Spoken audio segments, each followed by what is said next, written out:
दोस्तों हम आज के इस इम्पोर्टेंट वीडियो को शुरू करें उससे पहले आप कमेंट बॉक्स में जय हिंद जरूर लिखिएगा। बड़ी खबर ये है कि भारत सरकार ने जो नीतियों पर काम शुरू किया था अब वो काम आने शुरू हो चुके हैं और आ रही सबसे बड़ी खबर ये है कि दुनिया के सबसे एडवांस फाइटर जेट में शामिल राफेल का एक बहुत ही इम्पोर्टेंट पुर्जा अब भारत में तैयार किया जाएगा। इसके लिए टाटा के साथ राफेल बनाने वाली कंपनी दसॉल्ट एविएशन के साथ पार्टनरशिप साइन की जा चुकी है और एक नई फैक्ट्री के अंदर यहाँ पर काम शुरू किया जाएगा। तो आइए जानते हैं आज के इस वीडियो में सारे डिटेल्स कौन से इंपॉर्टेंट पार्ट को भारत के अंदर मैन्युफैक्चर किया जाएगा। इसके अलावा भारत और फ्रांस को लेकर के राफेल को लेकर के क्या डिस्कशंस हुए हैं जिसमें काफी ज्यादा कॉन्फ्लिक्ट भी देखने को मिला। जानते हैं सारी डिटेल्स। यदि आपको हमारा काम पसंद आए तो वीडियो को लाइक, चैनल को सब्सक्राइब जरूर कीजिएगा क्योंकि आपका ये छोटा सा काम हमारी काफी बड़ी मदद करता है। तो ये खबर सामने निकल के आती है 5 जून 2025 को, जहां पर राफेल बनाने वाली कंपनी दसॉल्ट एविएशन और टाटा एडवांस सिस्टम लिमिटेड ने 4 प्रोडक्शन ट्रांसफर एग्रीमेंट पर समझौते साइन कर दिए हैं, जिसके तहत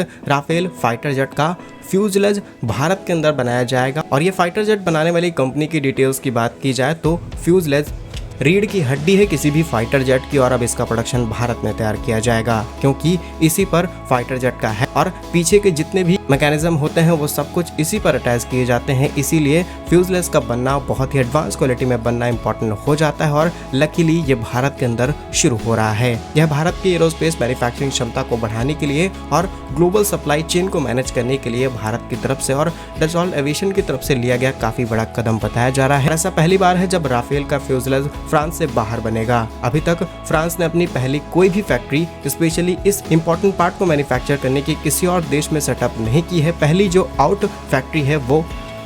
out of the country factory है वो भारत के अंदर सेटअप की जा रही है। इससे आपको ये कॉन्टेक्स्ट मिल चुका होगा कि इस समय भारत की जो ग्लोबल प्रेजेंटेशन है वो कितनी ज़्यादा एडवांस हो चुकी है और जो ट्रस्ट है भारत के प्रति वो अब यूरोपीय देशों के अंदर बढ़ना शुरू हो चुका है। लेकिन अभी 100% या फिर कहें 70 to 80% ट्रस्ट डेवलप होने में बहुत ज़्यादा टाइम लगेगा और time to time western countries Bharat के खिलाफ खड़े होते रहे हैं, इस बात में कोई शक नहीं। लेकिन आप कर भी कुछ नहीं सकते। भारत के पास एक ग्रोइंग इकोनॉमी है, काफ़ी बड़ा मार्केट है, तो आप छोड़ करके जाएंगे तो जाएंगे आखिर कहाँ। फिर से लौटे अपने टॉपिक पर। तो फ्यूजलेस राफेल फाइटर जेट का मुख्य शरीर जिसे सेंट्रल बॉडी कहा जाता है टाटा एडवांस सिस्टम लिमिटेड की हैदराबाद यूनिट के अंदर एडवांस फैक्ट्री तैयार की जाएगा और वहीं पर इसका प्रोडक्शन चालू होगा। इस प्रोडक्शन लाइन के अंदर रियर फ्यूजलेज के लेटरल शेल्स की आउटर शेल्स को बनाया जाएगा, पूरा रियर सेक्शन तैयार किया जाएगा। पहला फ्यूजलेज 2028 में बनकर के तैयार होगा, यानी कि इसी साल से फैक्ट्री पर काम शुरू होगा और आने 3 साल लग सकते हैं इस पूरी फैक्ट्री को सेटअप होकर के फाइनल प्रोडक्शन तक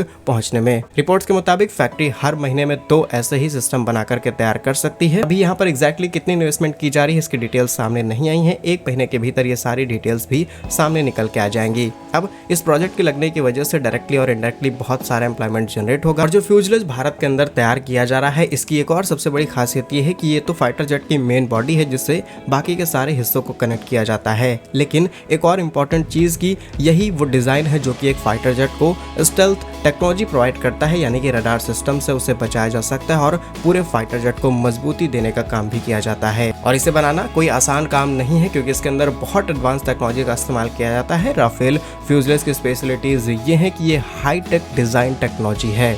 इसके लिए आपको कंपोजिट मटेरियल जैसे कि कार्बन फाइबर्स का इस्तेमाल करना पड़ेगा जो कि काफी ज्यादा लाइट वेट लेकिन स्ट्रॉन्ग बहुत ज्यादा है, जो कि विमान को हाई स्पीड और रडार से छिपाने में मदद करता है। सेकंड चीज, टाइटेनियम और एल्यूमिनियम मिक्सचर का इस्तेमाल किया जाता है जो कि हाई टेम्परेचर और अधिक प्रेशर को झेलने के लिए काम आ सके। इसके अलावा रडार एब्जॉर्बिंग मटेरियल के लिए तैयार किया जाता है ताकि रडार से आने वाली फ्रिक्वेंसीज को फाइटर जेट एब्जॉर्ब कर ले और वो रिफ्लेक्ट होकर के रडार पर वापस ना पड़े और फाइटर जेट का पता लगा पाना इम्पॉसिबल हो जाए। Most of the fighter jet जो कि स्टेल्थ फाइटर जेट्स हैं इसी टेक्नोलॉजी का इस्तेमाल करते हैं। और कुछ टेक्निकल डिटेल्स की बात की जाए तो इसकी लंबाई करीब 15.27 मीटर्स के आसपास होगी, वजन 2000 से लेकर के 3000 किलोग्राम के आसपास और चौड़ाई 1.82 मीटर्स के आसपास रहेगी। बाकी इससे जुड़ी हुई और भी बहुत सारी डिटेल्स हैं, अगर आप कहेंगे तो हम इसके ऊपर एक पूरा डिटेल वीडियो बना देंगे। इसकी टेक्निकल डिटेल्स क्या हैं, एक पुर्जे की सारी डिटेल्स हम आप तक जानकारी ला सकते हैं। और सबसे बड़ी बात की राफेल को लेकर के भारत और फ्रांस के बीच पास्ट में कॉन्फ्लिक्ट देखने को मिला है, जहां पर फ्रांस की कंपनी का कहना था कि हम भारत को सोर्स कोड नहीं देंगे, वहीं भारत ने सोर्स कोड की मांग की